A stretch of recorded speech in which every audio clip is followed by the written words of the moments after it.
Welcome to our next video lesson. This is Working with Vocational Rehabilitation, a Business Perspective, the big picture overview of the startup. And the main learning objective here is I want you to understand what success means for both you and vocational rehabilitation as you move forward in planning for self-employment. And that means having a business or creating a business that is sustainable and an income that is sustainable. And I'm going to show you how that typically happens in a successful self-employment startup. And I'm going to do it by telling a story about Design by Jane. Design by Jane is a graphic design startup. And I'm going to also use a revenue chart to kind of show how things progress to a successful conclusion. If you'll notice over on the left side, we have revenue levels going from 500 to 4,500. And what that means is that's total revenues. That's the amount of money the business brings in altogether. That's not income, the amount that you actually take home. When we're counting revenue, it means that this is the total amount that the business comes in. We are going to track revenues and income on the graph, however. So when we're talking about the red line, we're looking at the revenue levels of the revenues, and when we're looking at the green line, we're looking at income levels. So we can use the same chart. The other part here is I'm going to look at progression over months, and this is a very common scenario of about a 16-month window that it takes for the average self-employment business to reach sustainability. It can be shorter, it can be longer, and it varies by the planning and preparation of the business, the marketing environment of the business, and some other factors.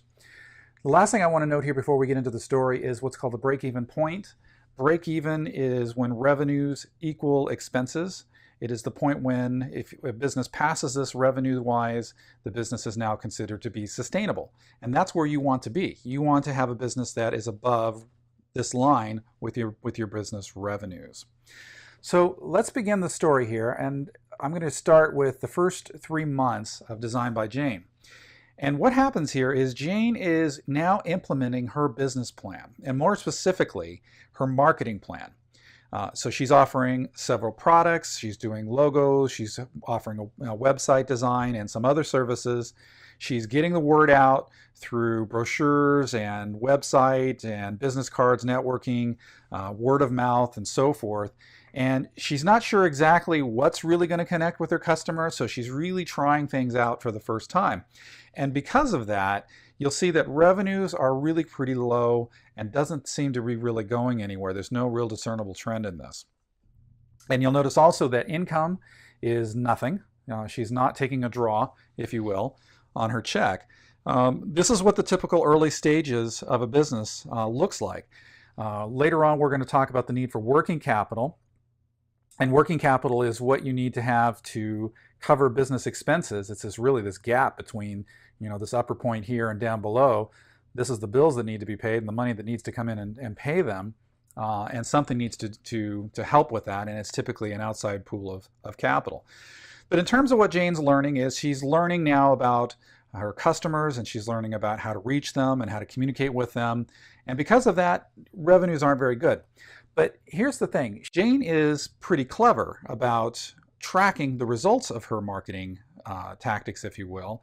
And so she's been watching closely how many customers are coming in for each tactic she's using. How many customers are coming in based on the brochure she's passing out, how many customers are coming in based on her website, through passing out on business cards, networking. She's actually tracking how many customers find her by which tactic she used. And because of that, she learns that some of these things are working and some of these things aren't. And so by month 6, she's starting to focus now on what's working. She's starting to see, oh, the website is really starting to get some traffic. This is a good thing. I want to develop this more and make it easier for my customers to find it and to use it. The business cards are working. I'm going to meetings and I'm posting them on bulletin boards and with other graphic designers and professionals in the industry, and I'm getting referrals from that.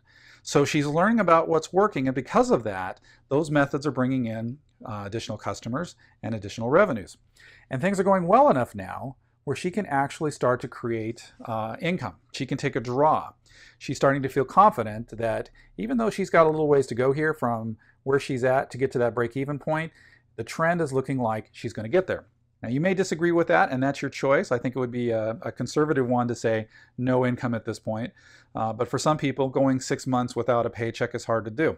And the thing is, if depending on how much the pool of capital was, there's a little bit there that can be used to help support Jane's lifestyle while she's actually getting her business going. The next 3 months, we actually see the results of her focusing now on her marketing tactics, refining them, learning how they work and how to do them better. And because of that, she grew her revenues even further. And her income grew with it. She was able to take a little bit more of a draw out each month. But this is the magic point in a business, and in my view, really separates a startup from an existing business. A startup is a business looking for a way to sustain itself. An existing business has found it. In other words, if Jane continues to do what she's doing in both producing her services and marketing, using the tools that she's using in her marketing plan, it is now a sustainable business. And that that's really the first real test of whether a business is going to last or not, is whether it can pass this line and stay above it. Now, if we look at what happens over the next couple of months, we notice now that growth has slowed down. And this is typically what I'll see after that kind of growth phase. And the reason for that is every set of marketing tactics that a person uses kind of has their limit. I call this a plateau. And so in this case, Designed by Jane has hit her first plateau, and she is now above the break-even point.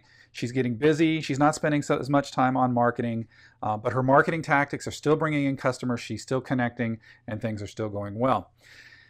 Once she's got to this point where she has a sustainable business and income is at a high enough level where she can support herself or her family, then this part of the startup phase is considered to be a success, and vocational rehabilitation will close the file on this client. In this case, Jane would close the file on you if you reach this point, and that will be a success. You now have a sustainable business.